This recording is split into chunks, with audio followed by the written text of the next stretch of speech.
Southern California, good afternoon, and welcome to another edition of the SoCal Supreme Sports Show. Today we have ourselves quite a show as we have a lot of Southern California sports to talk about, such as Angel City's head coach parting ways with Angel City, as it's been an abysmal start for Angel City as they've parted ways with their head coach. Can they get it together as they face Wave FC this weekend? Or is it going to be another loss for Angel City? And how about LAFC losing their first home game in terms of the MLS to the Houston Dynammo? Is it time to hit the panic button in terms of LAFC?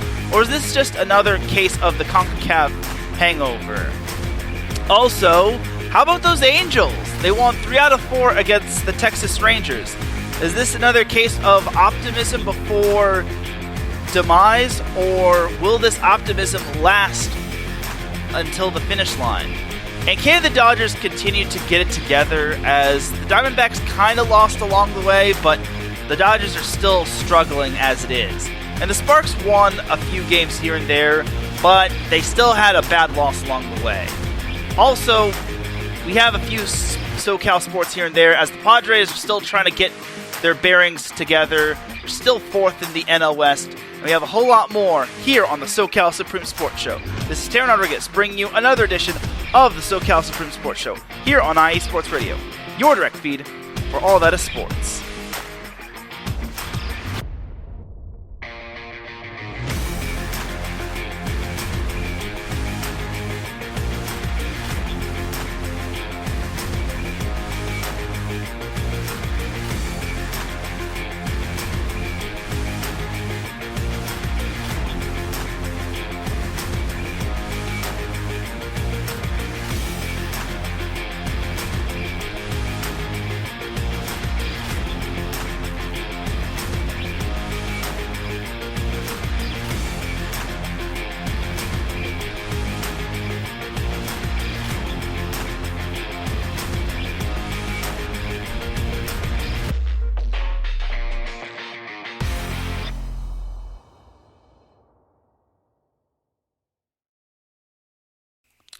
And welcome one, welcome all to another edition of the SoCal Supreme Sports Show. Thank you all for joining me on this beautiful Friday afternoon, Friday morning, Friday, wherever you are listening from. Either way, you have made your way into episode 138 of the SoCal Supreme Sports Show. And without any further delay, let's get started. But first and foremost, the SoCal Supreme Sports Show would not be where it's at without IE Sports Radio providing the platform to go live on Spreaker. Please do follow IE Sports Radio on Twitter, TikTok, and on Instagram. You could also follow them on Facebook for those that still use Facebook. All you just got to do is type in the word IE, then sports, then radio in the search bar. See the logo, like them and follow them, and then boom, that's how you're able to like them and follow them on Facebook. We also have a website, www.iesportsradio.com, and when you go there, you will see a Patreon link at the top, and if you choose to do so, donations will start at $5 a month, and once you click on that link, that's how you'll be able to donate.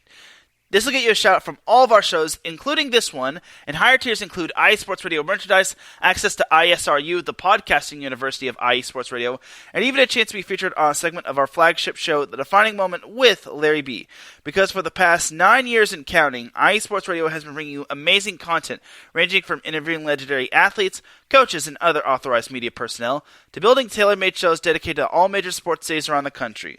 All the while, we've been continuing to be by the fans and for the fans, and with your help, we are ready to take the next biggest step.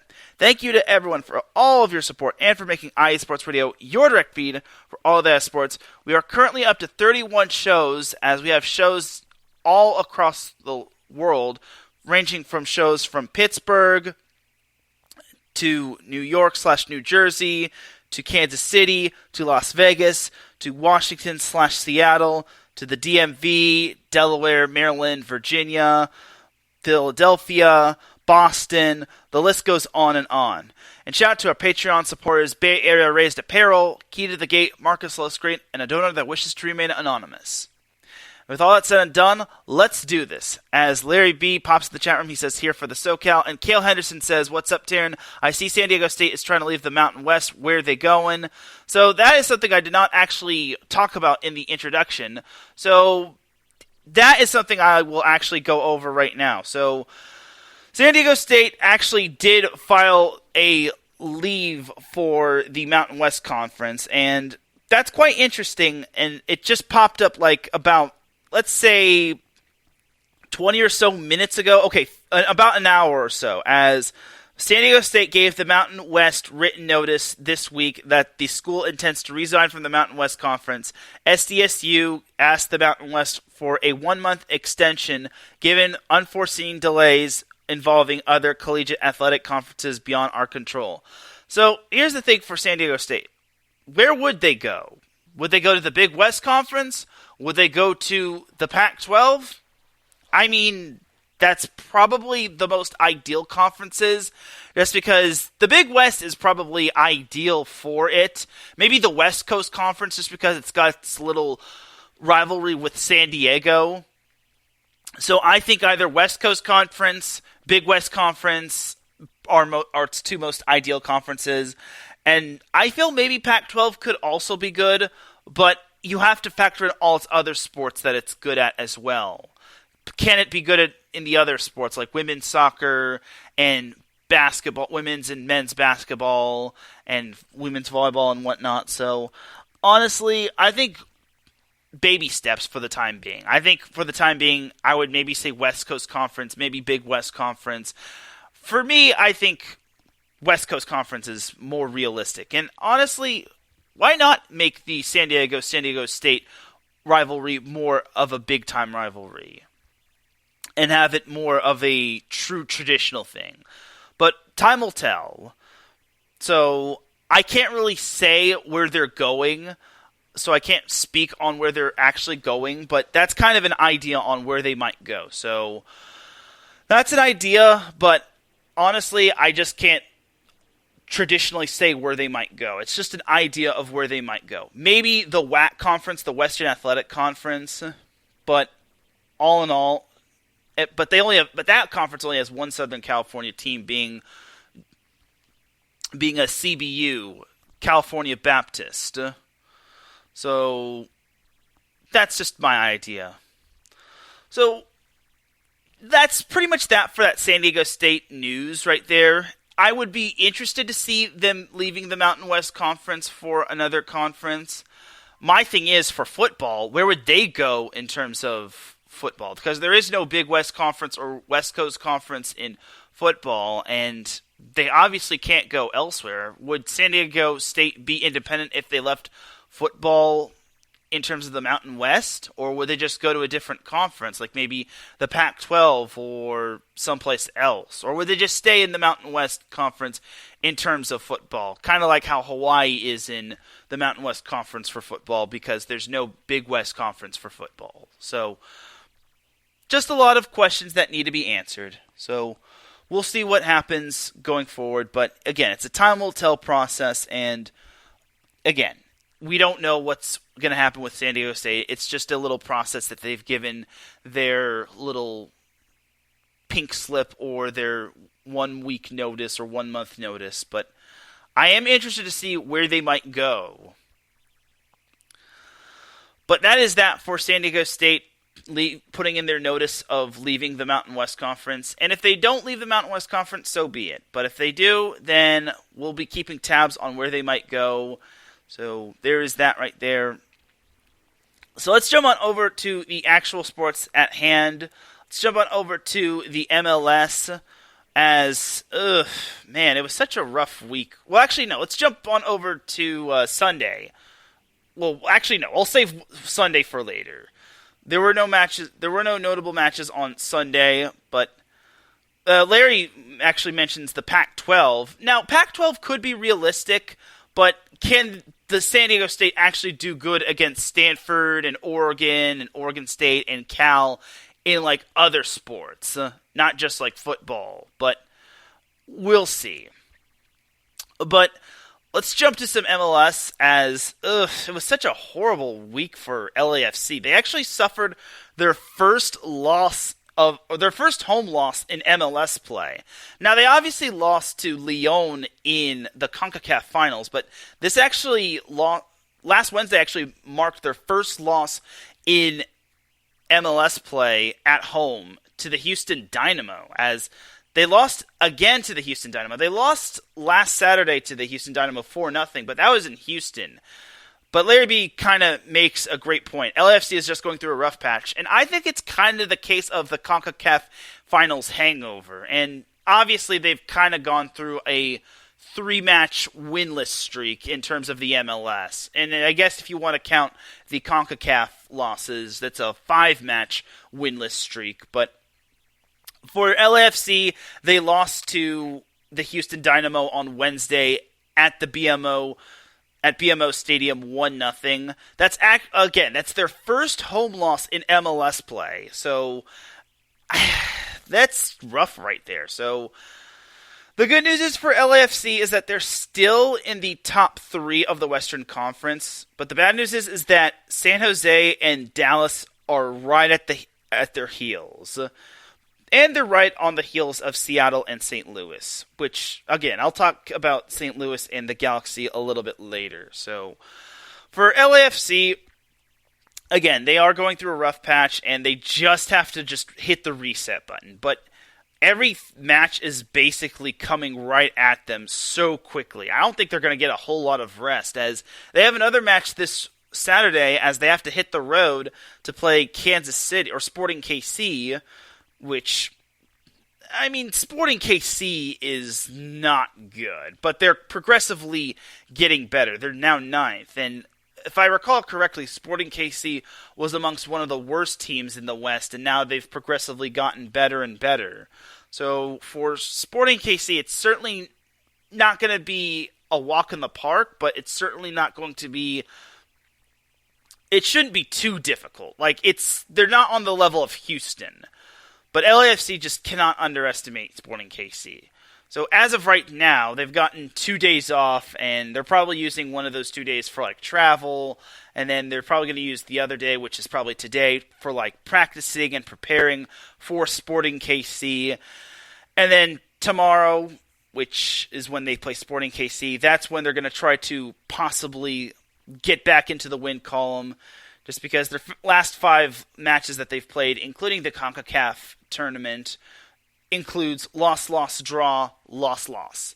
So for LAFC, they're still in a good position in terms of the MLS in the Western Conference standings. However, that's only due to the fact that they have played 3 less matches than Dallas and some of the other teams. So for LAFC, they do have some work to do, and they just have to get their MLS legs back. So I just think that they just got to hit the reset button, and they just got to get their MLS legs back, and they just have to make sure they can't they have to get this tournament mindset out of their head. So for Sporting KC, my concern is for facing them is, can LAFC not look ahead to the next matchup at hand? Because LAFC plays Seattle, and obviously it's so difficult to look ahead to a rival such as Seattle. And Seattle is obviously a good team, a very good team at that, and it's so tough to not look ahead to that matchup just because you want to take down that big-time rival. And just because you're so close to knocking on the door of being back in first place in the Western Conference.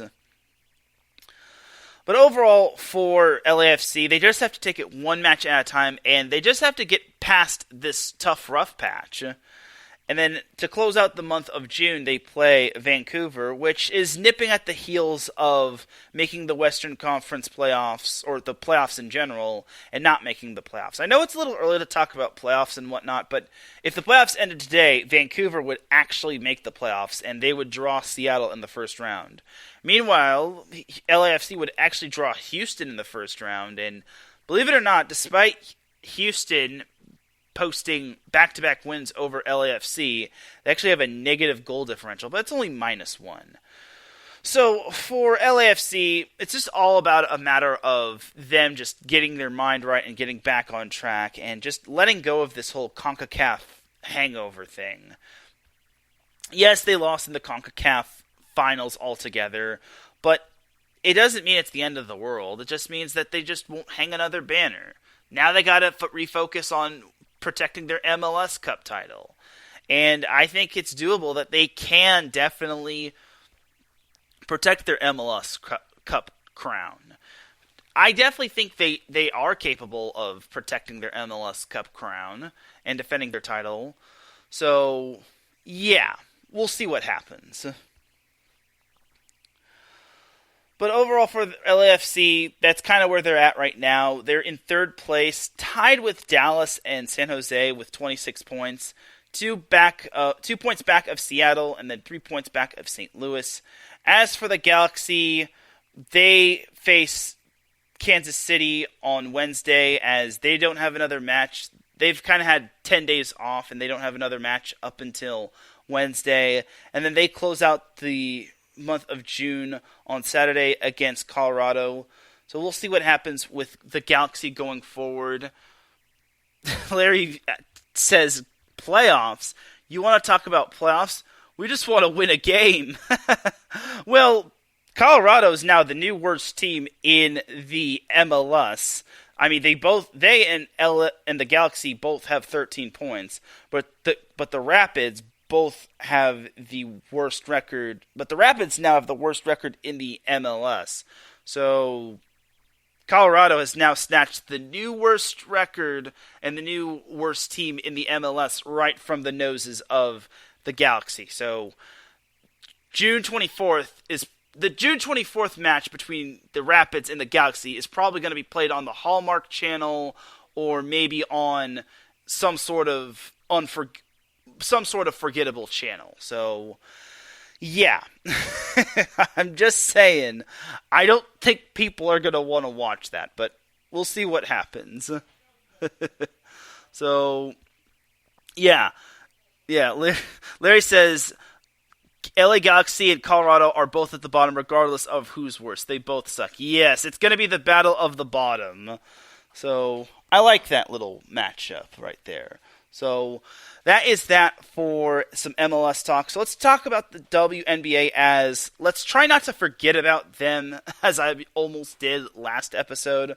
So on Wednesday, the Sparks managed to demolish the Dallas Wings 79-61, which was awesome sauce, and thank goodness the Sparks were able to get that win, and that's kind of a good win, especially since Sunday they actually had a very bad loss, losing to the Minnesota Lynx 91-86, and as I've been mentioning, the Sparks can't underestimate any opponent. I know the Sparks have kind of been shorthanded, but here's the thing.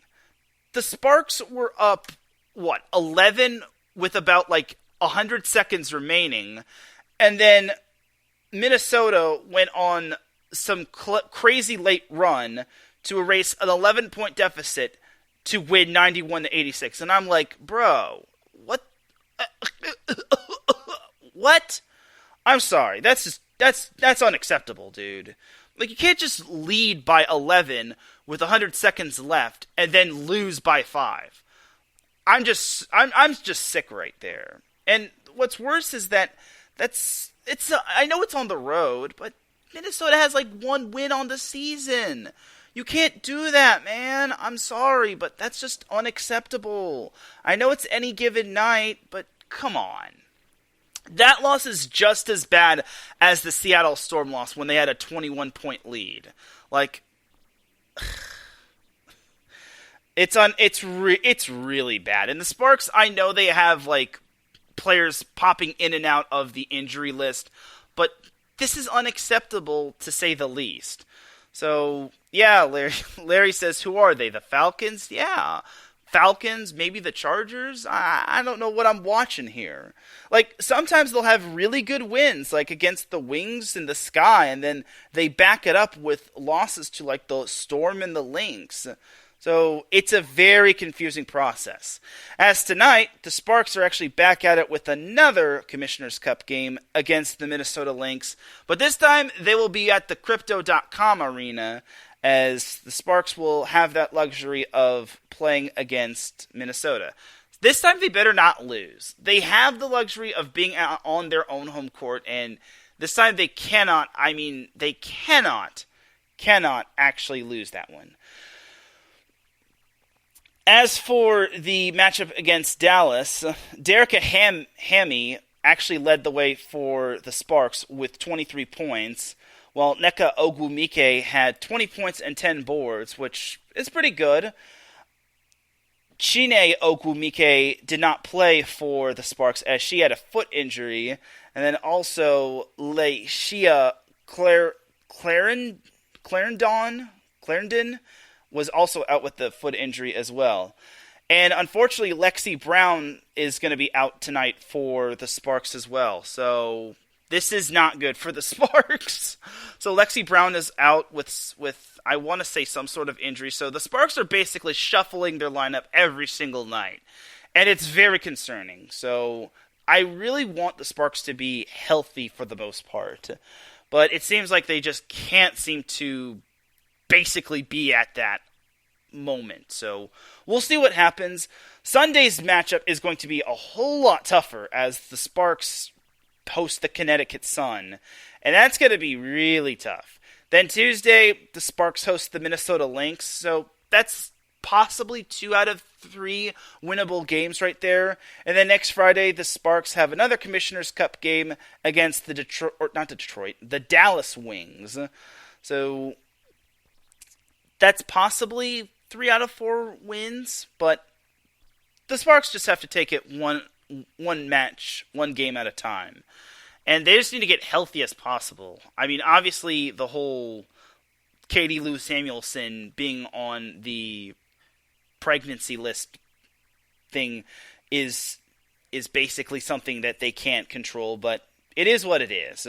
So they just have to have the players that are there basically do their job and do what they can do. So, I mean, their win over Dallas was quite impressive for it being on the road. Like, I just don't understand. Like, they play so great at times, and then they have games where they just lay an egg. So, I don't know. It is a very confusing time for the Sparks, but I hope to basically see them at full strength, and I hope to see them play a complete game where they basically wow and impress me. But we'll see what happens. But all in all, for the Sparks, that is pretty much going to be it for them and their discussion. I hope we get a Sparks win tonight, just because the Sparks deserve. I think they're overdue for a nice little win over a very good opponent. So, well, not opponent, but I hope they get the win on Sunday, but we'll see what happens on Sunday. But for right now, tonight is all that matters. They got to get the win over the Lynx. Then they can look ahead to Minnesota or Connecticut.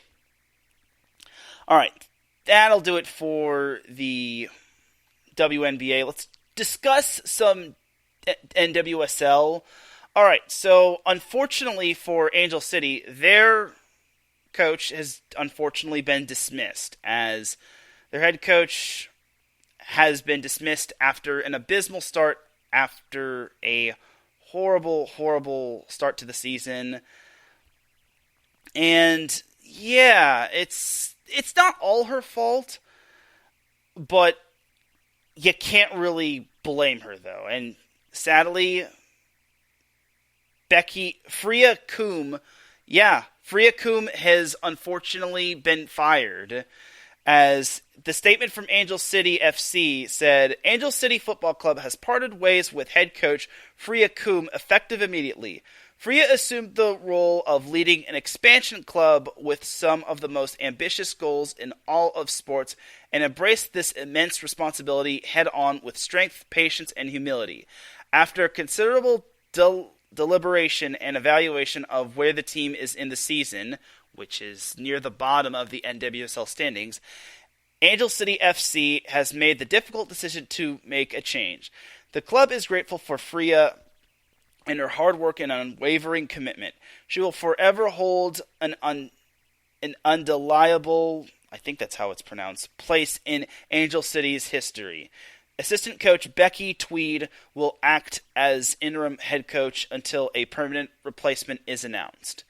So that is a bummer right there, and it's not really all her fault. Honestly, the team is just so banged up that the team just can't perform to the top of their level. So it's not all their fault, but it is what it is. And like I said on my Twitter account, I said, just like the NBA, the NFL, the MLS, all these other big-time leagues,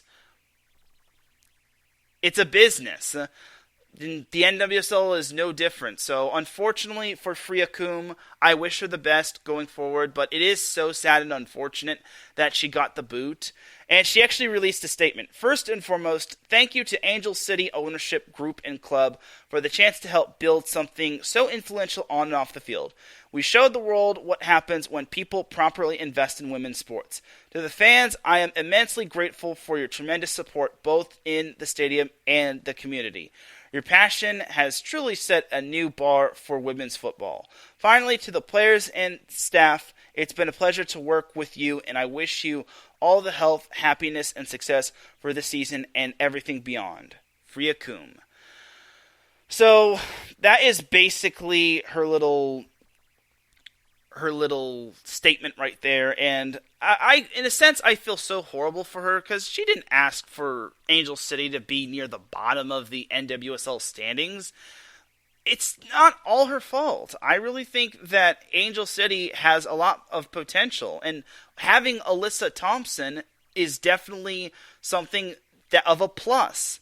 The problem is that Angel City is just so banged up all over the place everywhere else, is that it's affecting the team and that they have to start an 18-year-old at midfield. So what can you do, though?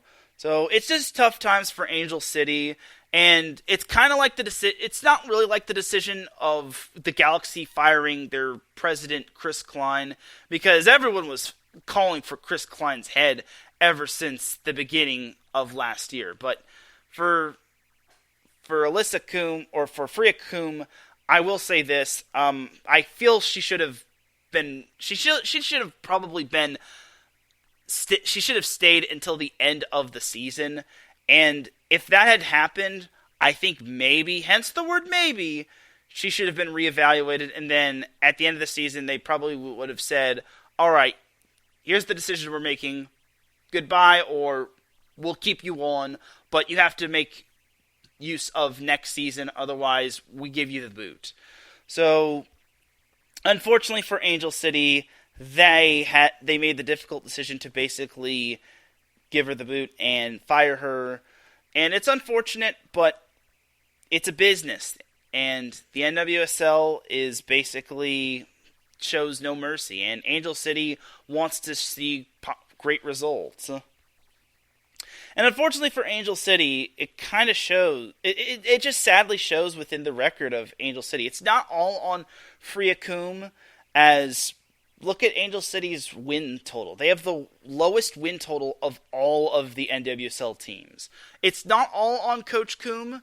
It's kind of because Angel City is just banged up, but unfortunately, it's just, it is what it is, and sometimes changes have to be made.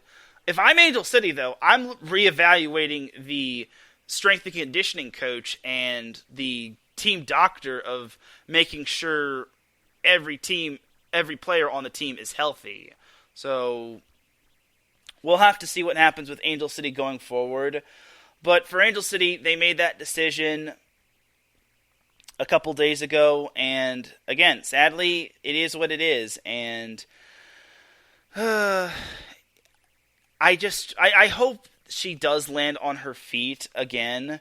And first and foremost, I do want to say thank you for everything, Freya Coomb.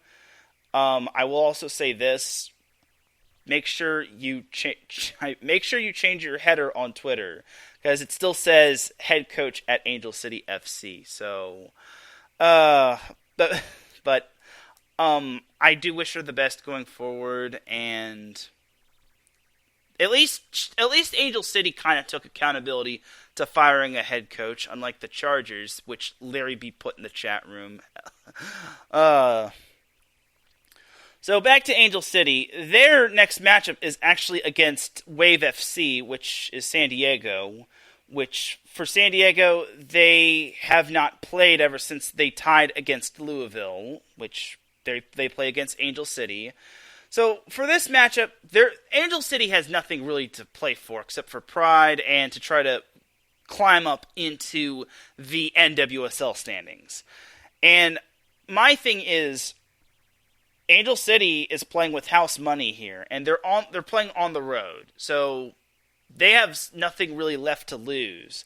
And the only place they could really go is below Kansas City, the Kansas City Current. Meanwhile, for Wave FC, they're actually tied atop the NWSL standings with the Washington Spirit. So, in a sense, Wave FC, if they were to somehow happen to lose, they could fall out of first place. Meanwhile, for Washington, they actually play at the Kansas City Current on Sunday, which, surprisingly enough, that's the worst team in the NWSL taking on one of the best teams in the NWSL. So, yeah, that's the battle of the two best teams in the NWSL taking on two of the worst teams in the NWSL. So, nothing is really guaranteed when it comes to rivalry matches, though. And Angel City is obviously going to want to play hard as they can.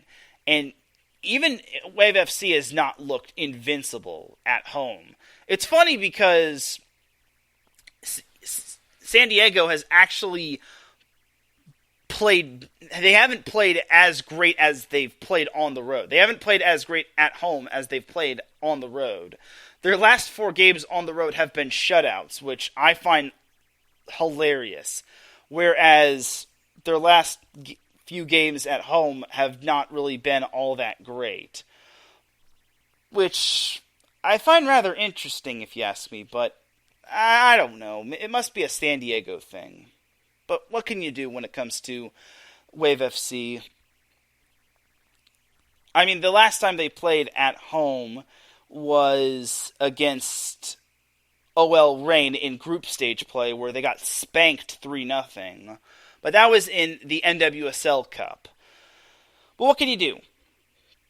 Against Angel City, if I'm Wave FC, I would not underestimate Angel City, because the most dangerous team is a team that has nothing really to play for. And Angel City has not a whole lot to play for, except for pride and for bragging rights. And obviously, Angel City wants to basically win for their new head coach, for their assistant coach, who's now assumed the role as head coach.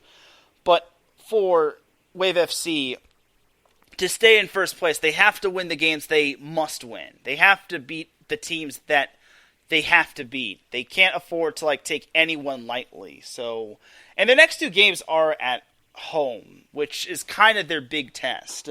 So, we'll see what happens when it comes to Wave FC. And Larry says Wave FC is legit. I totally agree. Now, my big question is, can they take down a reeling Angel City FC team? Which, Angel City has lost 4 in a row, which is a big yikes right there. Meanwhile, Wave FC, their last home game resulted in a 3-0 thumping against OL Reign, which I don't know why they don't do good at Snapdragon Stadium. But it is what it is. It must be a San Diego thing. But all in all, for Wave FC, we'll see what happens when it comes to them. But I think that Wave FC should be fine. If they don't beat Angel City, then I think maybe there should be reconsideration of the legitimacy of Wave FC. Just because their next matchup is against OL Reign, which is 4th in the NWSL. And if OL Reign put a 3-0 beating on San Diego, then could they put another 3-0 beating on San Diego? We'll see. Larry says, if they lose, we're going to call it the Sparks effect, and lose to crap teams and beat good teams. That is a fact right there. Yeah, and you can't play down to the competition to anybody, especially since the race atop the NWSL standings is so tight. And it's not just San Diego and Washington atop. You've got the Portland Thorns, who are just so darn good. OL Reign is right behind Portland, Washington, and San Diego. They're right by Portland as well. You've got Gotham, aka New Jersey and New York. North Carolina is still in the hunt. Houston is not too far away, and then it's a little bit of a massive break-off all the way from 8 down. So we'll see what happens going forward, but all in all, for Wave FC, you just can't underestimate any of these bad teams. You have to take care of your business, and then you got to go forward. So we'll see what happens on Saturday. I think it's going to be a great little matchup. I wish I could find out where they're playing this game at in terms of TV, but it should be a fun little matchup. And if they're playing this game nationally, in terms of nationally televising this game, then it should be a fun match. And that's pretty much going to do it for the NWSL. And we're going to take ourselves a quick little break. When we come back, we're going to discuss some MLB, and we'll discuss pretty much the dum-dums of the week, as I've got quite a number of dum-dums of the week. So keep it locked here. You're listening to the SoCal Supreme Sports Show here on IE Sports Radio, your direct feed for all that sports. We'll be right back after this.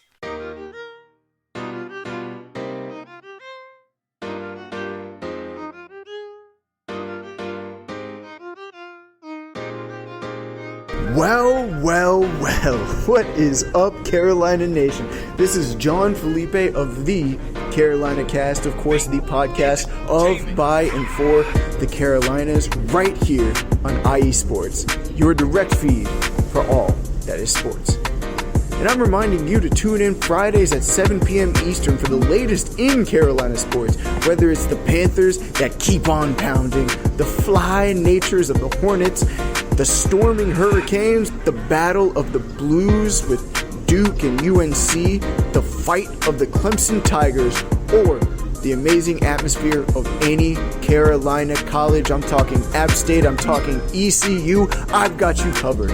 Once again, tune in for the Carolina Cast with me, John Felipe, Fridays at 7 p.m. Eastern Standard Time, right here on IE Sports Radio, your direct feed for all that is sports.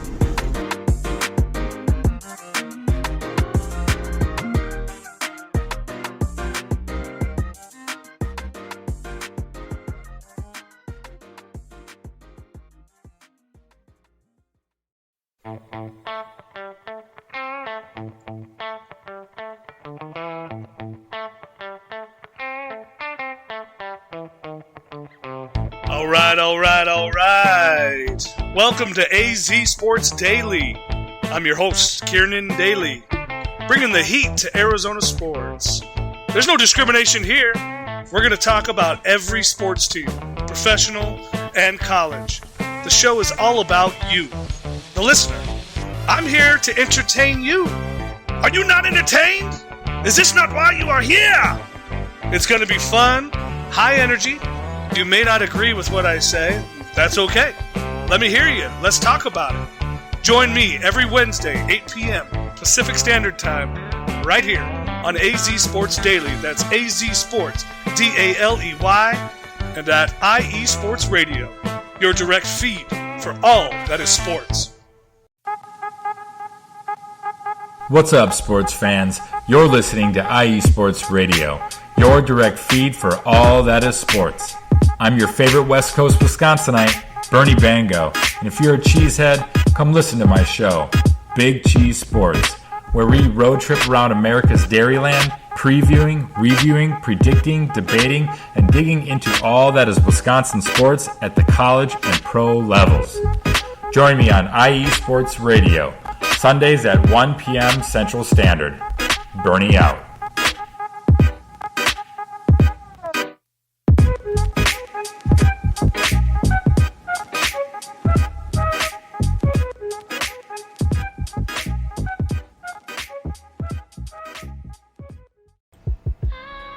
What up, Boston sports fans? This is Mikey Two Guns here, your host of Our Bleepin' City, airing every Wednesday night from 7 to 8 p.m. right here on IE Sports Radio, your direct feed for all that is sports. Please join me. We'll talk everything Boston sports, all the local teams, college teams. I'm even down to talk MMA, boxing, whatever you guys want. So join me every Wednesday night, 7 to 8 p.m. Chime in with your questions on the chat, tweet the show. We'll even have call-ins. I can't wait to hear from you guys. This is going to be a lot of fun. So once again, it's Our Bleepin' City. I am your host, Mikey Two Guns, every Wednesday night from 7 to 8 p.m. right here on IE Sports Radio, your direct feed for all that is sports. See you soon, people.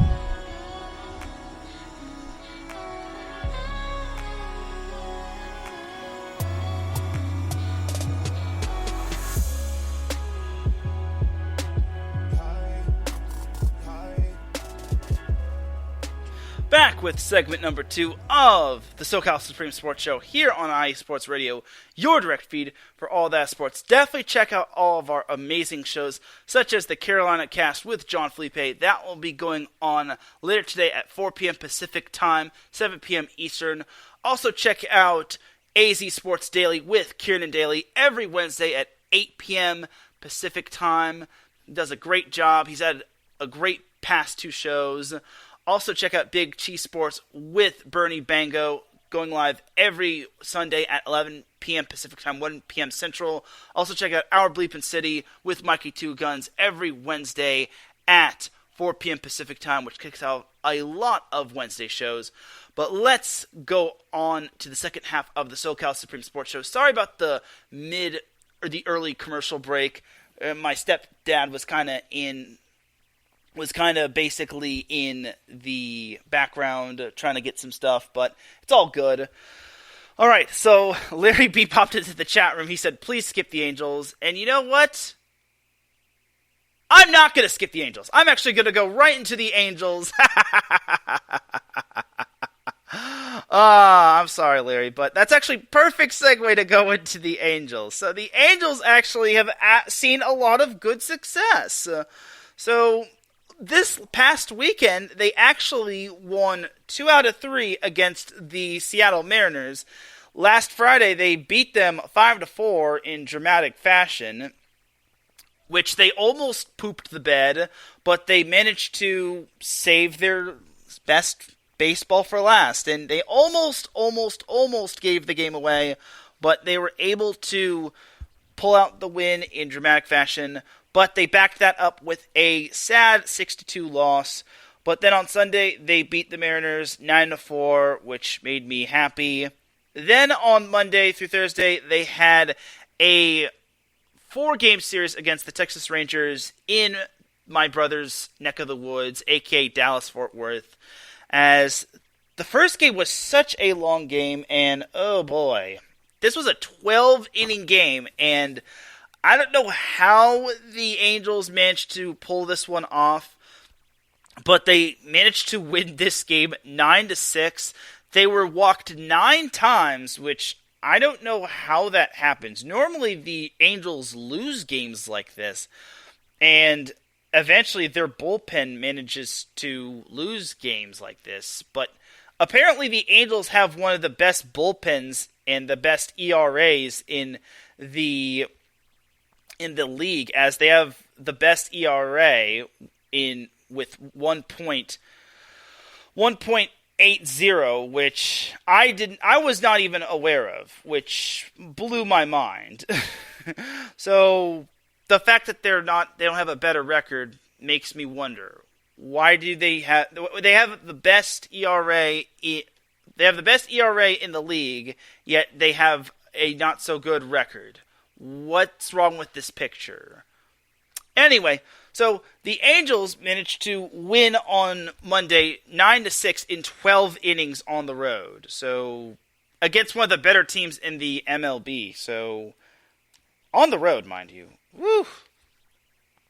That's just incredible right there. And to the Rangers' credit, I will say this: you can't win a game if you walk a team 9 times. So I feel horrible for you, Texas, except not really. If you listen to It's Drewski's show, The Heart of Texas Sports, on Wednesday, you will hear his side of the spectrum. That show goes on every Wednesday at 7 p.m. Pacific Time, 9 p.m. Central. Definitely do check out that show, because It's Drewski is a natural when it comes to this whole podcast thing.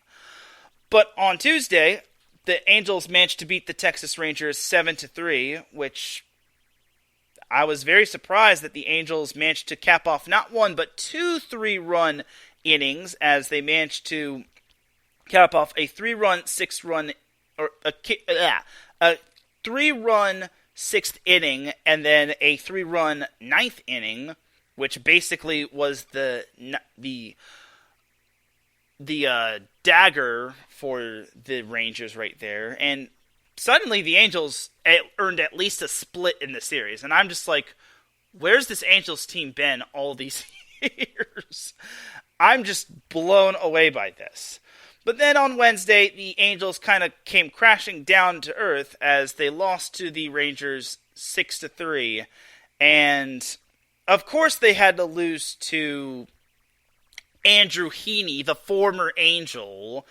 It was just so bad. It's like, why do you got to do this? And Andrew Heaney wasn't even that great, and yet the Angels made him look like he was Clayton Kershaw. So great job, Angels. Way to make one of your former pitchers look somewhat good. But yesterday, the Angels managed to win 5-3. Now, winning wasn't really the thing that impressed me. What impressed me was how they won. So, how the Angels won was impressed me. And no, Larry B., I am not skipping this part. How the Angels won was rather impressive. So, this was late in the game, and I actually talked to my brother, ironically enough, who lives out in Dallas-Fort Worth, and he and I talked about stuff, and he actually was helping me out with stuff, helping me. He was just trying to be a great big brother and talking about big brother stuff. Anyway, so this matchup right here, so I turned on the game late, and the Angels were up 5-2, and it was the top of the 9th inning. So the Angels unfortunately couldn't get any more runs, but now it's the bottom of the 9th inning, and my mom and I were watching this game, and suddenly I'm thinking, okay, all the Angels need to do is basically get out of this inning, and then they win the game, right? No, it's a little easier said than done when it comes to the Angels. So Estevez, their closing pitcher, well, let's just say what's his name? I think his name is Carlos Estevez. Carlos Estevez, yes. Let's just say it wasn't really his best outing. So the first pitcher, or the first batter, he walks. So I'm thinking, okay, well, he walked one batter. Maybe this is just a little bit of a tough luck on his side. Second batter walks him too. It's like, okay, this is not good. You've got 2 batters on the bags, no outs. Third batter walks him too. It's like, you're kidding me. And the worst part is that the umpires were even trying to get the outs for the Angels. So, in case we're all not keeping score here, the Angels had walked 3 straight batters, or Carlos Estevez had walked 3 straight batters with 0 outs. And I'm just like, are you kidding me, dude? Like, this is ridiculous. And I'm like, this is typical Angels right here. And I'm just thinking in my mind, the Angels are going to just blow it. The Angels are going to lose in Angels fashion. And even the color commentator was getting really excited every time the Rangers swung at the bat, every time there was a foul ball. He was like, ooh. And I'm like, oh, God, help me. And thankfully, Jacob Webb came in relief of Carlos Estevez. And thankfully, Jacob Webb was able to get the 3 outs. Now, he did, unfortunately, walk another batter, which forced in a run to be scored for the Rangers. But he was able to get the 3 outs that were needed. And to his credit, he even got the strikeout, which was basically 3 strikes in a row. And that third strikeout was just straight up filthy. I could even feel the breeze through my TV. So that was just stressful right there. And I just hate how the Angels had to do that. I had to turn on the TV and just straight up see the Angels nearly blow it. Of course, the Angels had to nearly go full Angels and just straight up with that game. But they didn't, and I give them a lot of props going on the road, taking 3 out of 4 against the Texas Rangers, who have one of the best records in the league and who lead the division. So I'm really impressed by the Angels, believe it or not. And they're only 1 game back of the Houston Astros. Believe it or not, the Angels and Astros actually have the same number of wins. So Larry B definitely says it in the chat room. He speaks facts right here. He says, can't do anything without drama, LOL. Facts. But the Angels have a lot to be happy about, and I think that's kind of a statement series win right there. So the Angels hit the road to Patrick Mahomes land, a.k.a. Kansas City, to take on the Royals, starting tonight at 5:10 p.m. They will play the Royals up until Sunday, and then they have Monday off, where they will play the Reeling Dodgers on Tuesday and Wednesday in the Freeway Series, as the two teams will play at Angel Stadium. Then on Friday, Saturday, and Sunday, or next Friday, Saturday, and Sunday, the Angels will hit the road to the Rocky Mountains to take on Colorado. So, looking at it realistically, the Angels could possibly make up a whole lot of ground, surpass the Astros, and maybe, hence the word maybe, get closer to those Rangers. Because looking at the standings, the Angels are only 4.5 games back of the Rangers, and they were a lot farther back than they were previously. I think they were like 8.5 back. So, honestly, those Angels are really... I'm feeling this weird optimism in my chest, and I'm just like, wow. I know the Angels have been on the DL in terms of, like, their players and their hitters and their pitchers, but I'm feeling optimism. Now, I hope this optimism isn't fake optimism, just because the Angels do this every single year. They have a good fortune in their way, and then they back it up with a long losing streak, and then it eventually just eats them alive, and then they just sink to the bottom of the ocean, and then the Titanic theme plays, and then Angels fans call for heads. And then they tell Art Moreno to sell the team. But anyway, the Angels, at the moment, they are looking very impressive, and I am very happy that they are having this great of good fortune. And they're playing the worst team in the MLB, in the Kansas City Royals. I really think the Angels can make up a whole lot of ground. I really want them to get at least 2 out of 3 wins. 2 out of 3 would be ideal for the Angels. 3 wins would be even great, because that would give them so much more confidence going into that Freeway Series against the Dodgers. And that's a perfect segue to go into the boys in blue, as it hasn't really been smooth sailing for the Dodgers, as they actually lost 2 out of 3 against the Phillies last weekend. They lost 5-4 against the Phillies, as, like I said, they got walked off in the last episode. Then they lost to the Phillies 9-0.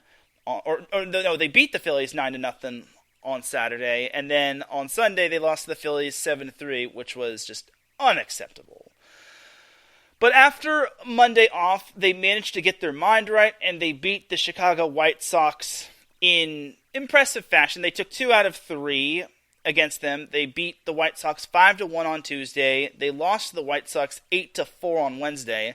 And then in comeback fashion, they beat the White Sox 5-4. They were actually down 4-0. And then, believe it or not, they actually, one of their players hit a grand slam, which, oh my goodness, that must have been so horrible if you were a White Sox fan. It's just been that sort of year for the the White Sox. But Chris Taylor hit a grand slam for the Dodgers, which that was the key to the turnaround right there. That was the straw that stirred the turnaround, because the White Sox got 2 runs in the first inning, and then they got 2 runs in the 4th inning, and then in the bottom of the 6th inning, bases were loaded. Chris Taylor was up to bat, grand slam, and then it was suddenly 4-4, and then eventually the Dodgers wound up winning it in the bottom of the 11th inning, and then the bases were loaded again, and then Freddie Freeman singled to center, and the funny thing is that I want to say the center fielder just didn't even bother going for the ball. He knew that the ball was deep enough for the guy on third to just score, as, believe it or not, that was Chris Taylor who actually scored, as, yeah, Chris Taylor was your hero of the night yesterday, so I liked it. I liked that ending because Joe Davis was like, it's going to be a high fly ball to center field, and the catcher's not even going to go for the ball, as this one is going to be scored, and the Dodgers are going to win it. So that's good news for the Dodgers. They won 2 out of 3 against the White Sox, even though the White Sox are completely not good. The White Sox, no offense to the White Sox, are not good. They are completely bad. So, to the credit of the Dodgers, they managed to get back into the win column, but honestly, yeah, the White Sox, anybody could probably beat the White Sox. Now, for the next matchup for the Dodgers, they still stay home, as they will be playing the San Francisco Giants. Now, for the Dodgers, they really need to come up big in this series, just because if they want to actually make up some ground in the NL West, they actually have to win this series. And taking 2 out of 3 against the Giants would be ideal. I mean, the Giants did actually do some good against the Arizona Diamondbacks, but now the Dodgers have to do their part in beating the Giants. And the Dodgers know that they do not like losing to the Giants. And if they don't do good against the Giants, and the Angels actually do good against the Royals, the Dodgers could be reeling going into that series against the Angels. Just because the Dodgers hit the road, I use the term hit the road very loosely, because the Dodgers are going, what? How far are they going? They're not going too far, as they're probably going down the 405 to Angel Stadium, to Anaheim, to take on the Angels. And then Friday, Saturday, Sunday, the Dodgers play the Houston Astros, another AL West opponent, and that's going to be next Friday, Saturday, and Sunday. And I know that some of the Dodgers players who were on the Dodgers team from 2017 that wound up losing in the World Series are probably still licking their lips on a matchup against the Astros. So it's a big week for the Dodgers in terms of rivals. They're taking on their division rival this weekend, then they've got their crosstown rival or their SoCal rival on Tuesday and Wednesday of this week, who are actually playing good baseball. And funny thing is that my mom actually asked me this question last night. Who's better, the Dodgers or the Angels? And I actually told her the Dodgers, but not by a whole lot. And truthfully, I was not wrong. And then they've got the Astros, who we all know why they're the rivals. I don't need to explain why. They actually have the same record, believe it or not. So, yeah, it's a huge, from now all the way until the following Sunday, it's a huge week for the Dodgers, and this is their time to come up big, because they are still 2 games back of the Diamondbacks, as the Diamondbacks, I know they're not from SoCal, but they got swept by the they lost 3 out of 4 to the Phillies, and they got swept, they swept the Detroit Tigers. So, yeah, the Diamondbacks, they're still my surprise team of the year in terms of the MLB. But for the Dodgers, they have to wake up ASAP. Otherwise, they're just not going to be. They're going to get their bell rung in the playoffs, if they even get to the playoffs. And let's close out the MLB portion of this show with the San Diego Padres. But first, let's shout out Mike Pat in the chat room. He says, "Teran, sorry I missed a chunk of the show. Go SoCal." Thanks, buddy. I appreciate you popping into the chat room. So the Padres, this is the part I kind of want to skip just because they're still under 500. It's sad when you look at the Padres and they had so much talent, so much potential this year, and they're so bad. They have a worse record than the Angels. And it's even worse that the Angels are almost even better than the Dodgers. Woo! Anyway, so the Dodgers this past weekend, or last weekend, they actually took 2 out of 3 against the Rockies. Like I said, on Saturday's show, they beat the Rockies 9-6 and 3-2 on Friday and Saturday. Unfortunately, they could not complete the sweep as they lost 5-4 on Sunday, which really broke my heart. I thought that San Diego was going to pull out the win against Colorado, but sadly Colorado was able to win in a walk-off in the 9th inning after a rain delay, which is so unfortunate. Thanks, Mother Nature. I appreciate you helping out Colorado and basically raining on San Diego's parade. Rolls eyes. Anyway, so after San Diego got Monday off, they were welcomed back to Petco Park as they welcomed the Cleveland Guardians, and they took 2 out of 3 against Cleveland. They won the first game 6-3, and then they won the third game 5-0, and then they lost this interesting Thursday game yesterday, 8-6. So it was looking like they were going to get blown out, and then San Diego managed to make a comeback, as the first inning featured 8 runs between these combined teams, and I feel bad considering these two teams probably were here for a while, and the fans were probably here for a while. But unfortunately for the Padres, the Guardians got an insurance run in the top of the 8th inning, as the Padres were only down 1 at the time, and then the 8th inning came around, Guardians got an insurance run, and then the Padres just could not recover. It also does not help that the Padres allowed 14 hits, which is muy unacceptable. So unfortunately for the Padres, they sadly just could not pull out the win. They just could not get the sweep. But hey, baby steps. Baby steps in terms of trying to get back to relevancy and trying to get back into the NL West standings. Because the Giants are, I can't believe I'm about to say this, they're decent. I can't wait for the Dodgers to slap them back to reality.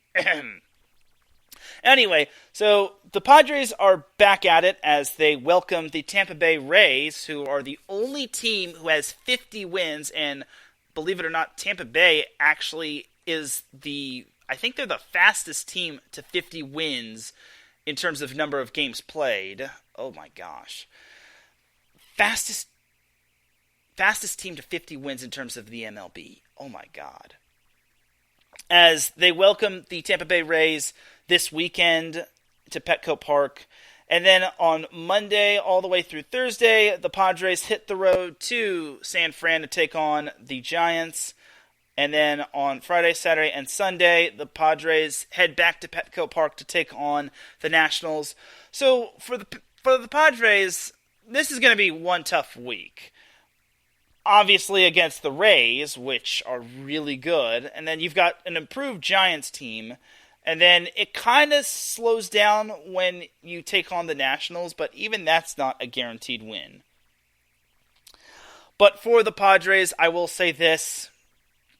You got to do what you got to do. And for the Rays, I'm not expecting a whole lot from the Padres this weekend, but I at least want the Padres to show up against the Giants. That's your rival right there. That's your division rival. If you can't show up against the Giants, then you deserve to be in 4th place in the NL West. Because I at least want the Padres to be in 3rd in the NL West. Like, if they can't be in 2nd or 1st in the NL West, then I at least want them to basically be in 3rd. But 4th place is so unacceptable, and the Padres are way too good to have this much talent and be in 4th place. Like, that's just disgusting right there. But I digress. I know they didn't have Fernando Tatis Jr. for a good portion of these games, but that's just bad, dude. It's not good. So we'll see what happens going forward with the Padres, but this week is going to be such a tough week going into next week. I should also mention, well, actually, no, that's going to do it for the MLB portion of the show. But before we get on into Dum Dum of the Week, I should mention that next week there will not be a SoCal Supreme Sports Show, just because next week I'm going to be at the NVA, which is going to be taking place at Artesia High School and not at Long Beach City College. So for those interested in attending Event 4 at the NVA, it's not going to be at Long Beach City College. It's going to be at Artesia High School, which is about, I don't know, maybe 15, maybe 17 minutes away from Long Beach City College.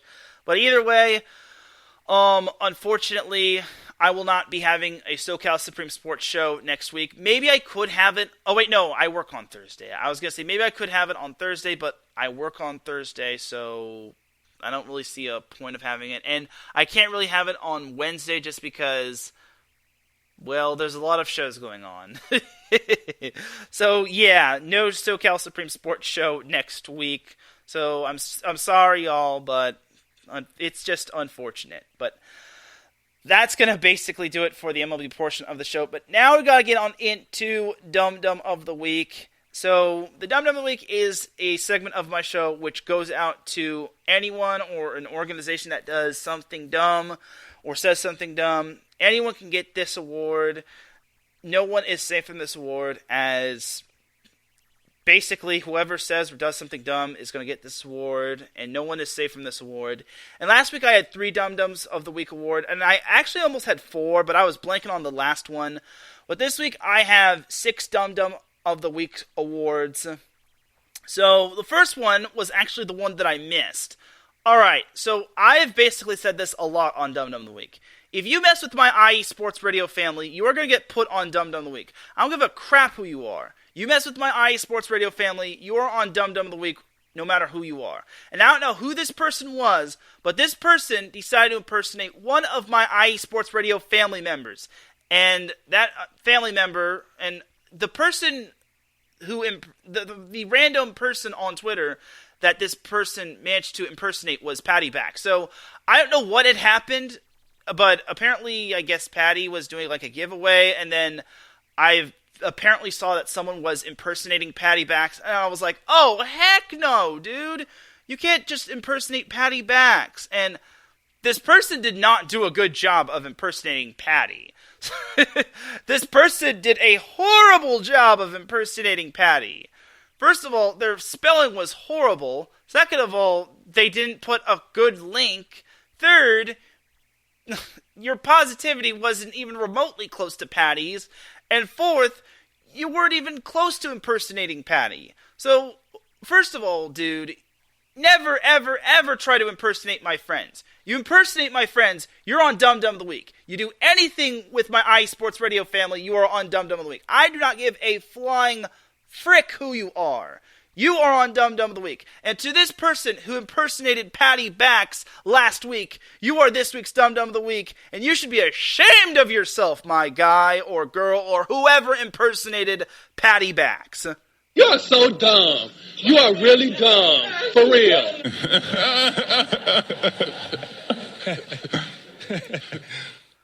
I don't even think they deserve the Kawhi Leonard laugh, or whoever impersonated Patty Backs on Twitter. Nobody impersonates my IE Sports Radio family on Twitter, especially Patty Backs. Like, what did Patty Backs do to this person? Like, that's sickening, dude. I got your back, Patty Backs, if you're listening. Shout out to Patty. Anyway, so Dum Dum of the Week number 2. So you're probably wondering why I didn't talk a whole lot about the Galaxy. Well, Sunday they actually played against St. Louis City SC. And actually, so you're probably wondering what happened in that match. Well, St. Louis City SC is actually the best team in the MLS. Well, the Galaxy were actually one of the worst teams in the MLS.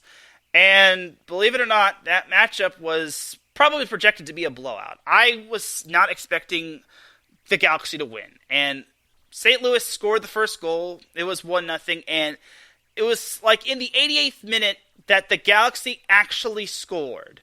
And believe it or not, the Galaxy and St. Louis City SC tied.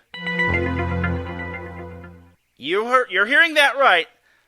The Galaxy and St. Louis City SC tied 1-1.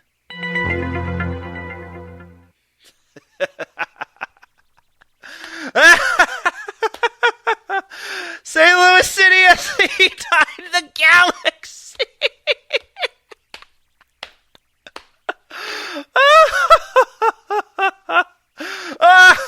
St. Louis City SC, you tied the worst team in the MLS.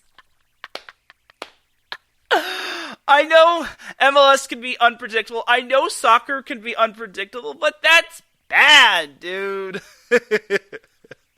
I'm sorry, but that's horrible, dude. You are bad.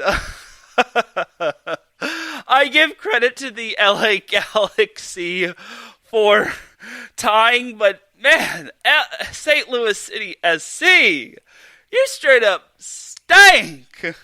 You straight up stank up the joint.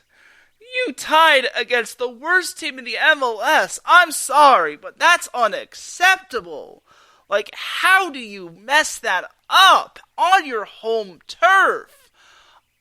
I'm sorry, but that's just horrible, dude. And I hate to be that person, but that should be a guaranteed win, especially since the Galaxy are just not good. And Larry B said it in the chat room previously that the Galaxy is trash. I totally agree. The Galaxy is trash. So I just wonder how St. Louis City FC had the lead going into the final few minutes of the full 90 minutes at home, mind you, and then they allowed a goal, and then they straight up could not get that extra goal against a not so good Galaxy team. And I'm pretty sure the Galaxy don't have the greatest goalies. Now, I could be wrong, and maybe the Galaxy got a good goalie, but again, this is the worst team in the MLS.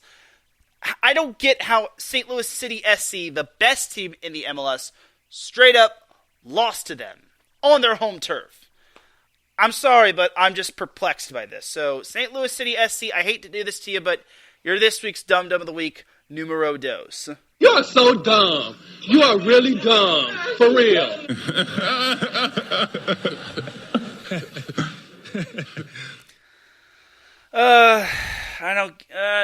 I don't get you. And it's even worse is that someone told me that St. Louis City SC is going to go 36-0, or they might go 36-0. No. Especially if they were going to be playing LAFC. All right, now for the third Dum Dum of the Week. Oh, okay, this one was pretty fun. This one was funny. This one came from last night. And I know errors happen all the time, especially on social media, but this one was probably the coup de grace. And I wonder if this is still on here. I wonder if this is still on Twitter. And this one comes from ESPN LA. So this one came courtesy of ESPN LA and an error that they made last night. And, I think they took it down. Gosh dang it. All right, but long story short, they posted an article regarding the Angels. And, yeah, it was pretty funny. But the article itself wasn't funny, but the cover photo that they used was the funny part.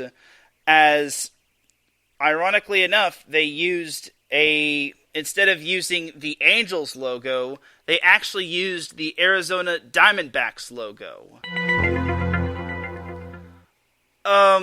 Yeah. ESPN LA, I know you're heavily favored for the Dodgers, but why are you using the Diamondbacks logo? And yeah, I still have your screenshot.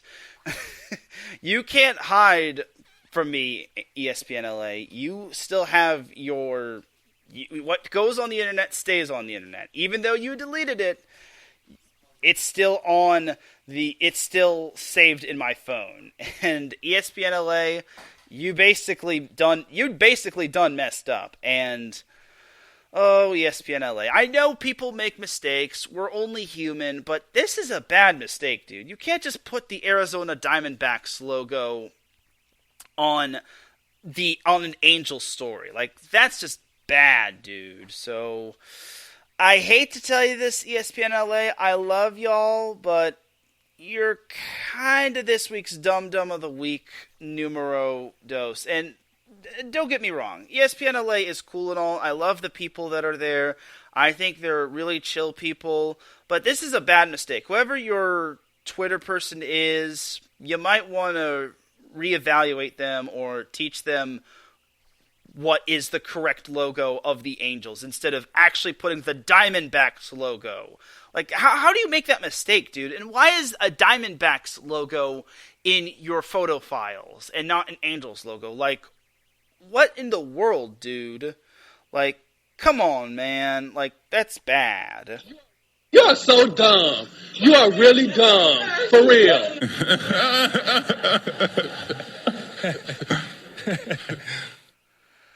So that's Dum Dum of the Week Award number 3. So now we got Dum Dum of the Week Award number 4. And, alright, I've been saving this one for a while. And this guy kind of defines the definition of dumb. And again, I've been saving Dum Dum of the Week for a while. And this dude, I'm just perplexed by how this dude got to be in this position. So Antonio Brown, I don't know if you all have wondered, but Antonio Brown is not playing in the NFL. But instead, this dude is an owner of an arena football league team. He was the owner of the Albany Empire. I don't know how, but yeah, I'm not kidding you. Antonio Brown, the same dude that had the song Whole Lot of Money, the same dude that basically chucked up the deuce and who ran off into the locker room shirtless, the same dude that has had so many antics, that dude owned an AFL team. So you're probably wondering, well, why is he Dum Dum of the Week? He can't be that dumb, can he? He is. He is definitely dumb. So this past week, Antonio Brown had been kicked out of the league, and he's basically no longer the owner of the Albany Empire. And apparently Antonio Brown's ownership has been filled with scandal ever since he bought the team. And basically, the decision was reached after an emergency conference call with the members in good standing to discuss the Empire's failure to pay their league-mandated and overdue assessments. It's just a long laundry list of things that this dude has done. And that's just the gist of it. Like, I don't know if you know this guy, but Urinating Tree seems to have the biggest gripe with Antonio Brown. Not just because he's a former Pittsburgh Steeler, but the dude's a diva. And the dude was just a complete lolcow when it came to the Pittsburgh Steelers and what he did. So, and he even has this pinned on his Twitter. He says, they really allowed him to run a football team. He said, coaches and players allegedly not paid since AB took control of the team. That's already a red flag right there. Antonio Brown did not pay coaches and players allegedly. And then apparently AB fired 2 coaches since the start of the season. And then Damon Ware, a current coach, one of the current coaches, quit the team. Multiple players were suspended due to an incident on the team bus, and then Antonio Brown barred them from a hotel. And then things just kept getting weirder and weirder as Antonio Brown brought back Tom Menace to coach the Albany Empire. And then apparently Antonio Brown claimed he didn't own the Albany Empire. And apparently Antonio Brown was going to suit up for the Albany Empire. And this was just such a weird thing, dude. And this dude is just so weird. And apparently Antonio Brown was going to promise everybody, I'll be sure to give you all something better next week. And I just don't get it, dude. So I don't know who to give Dum Dum of the Week to. the Albany Empire, the AFL, or Antonio Brown? First of all, Antonio Brown is not cut out to be an owner of any team, whether it's the NFL, the AFL, or anything. He is not an owner, period. Second of all, I don't know who made this decision to make him an owner of a football team, but my goodness, that is already dumb of the week right there. So, to whoever made Antonio Brown an owner, you're dumb of the week. To Antonio Brown, who eventually got kicked out of the AFL, he's dumb of the week. And also to Antonio Brown, he's dumb of the week for getting kicked out of the AFL and to basically get himself booted out of the whole, to the Albany Empire, and to basically get kicked out of the league. And to basically to everyone who did not kick out Antonio Brown earlier because of all of this whole drama and antics and all that sort of thing, you're dumb of the week for not basically kicking him out earlier. Like, what in the world is this whole thing? Like, please, dude. Like, make sure that Antonio Brown is just nowhere near ownership or anything of that sort. Like, get Antonio Brown some help, please. You are so dumb. You are really dumb. For real.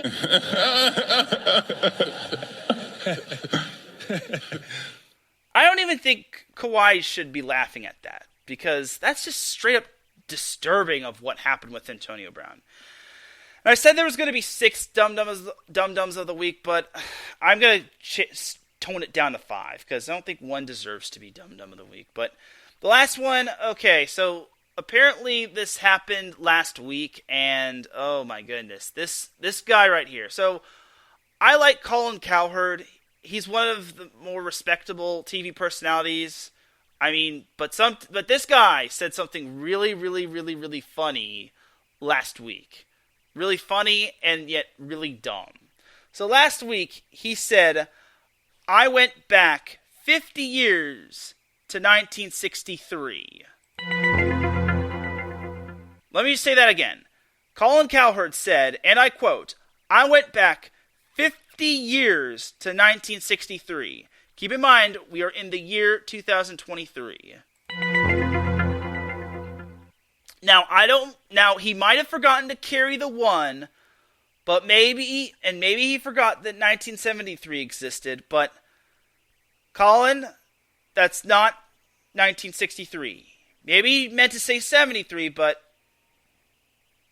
no.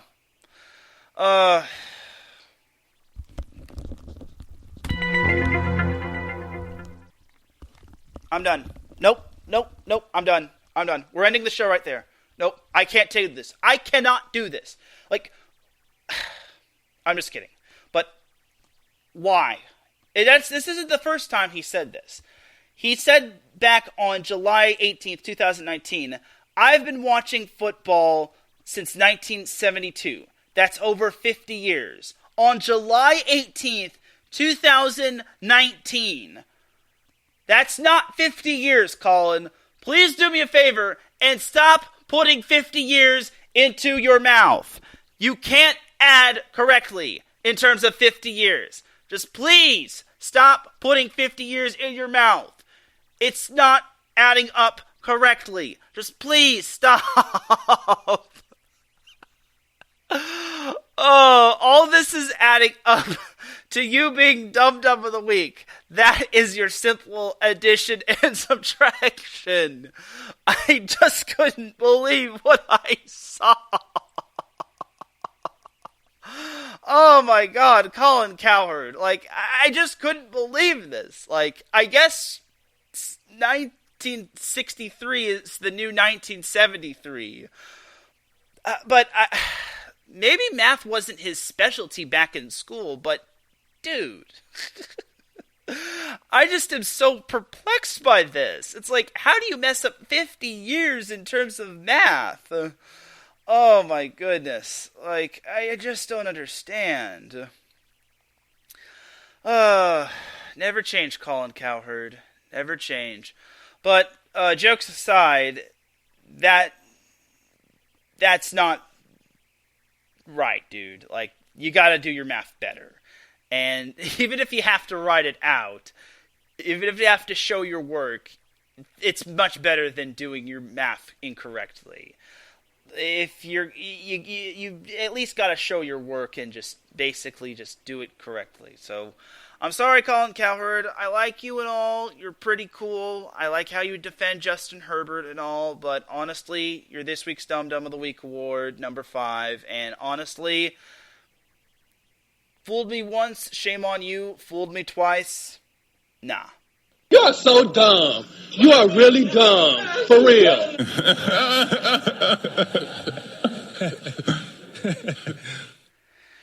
And that, my friends, is all she wrote. I thought last week was going to make my mind blow.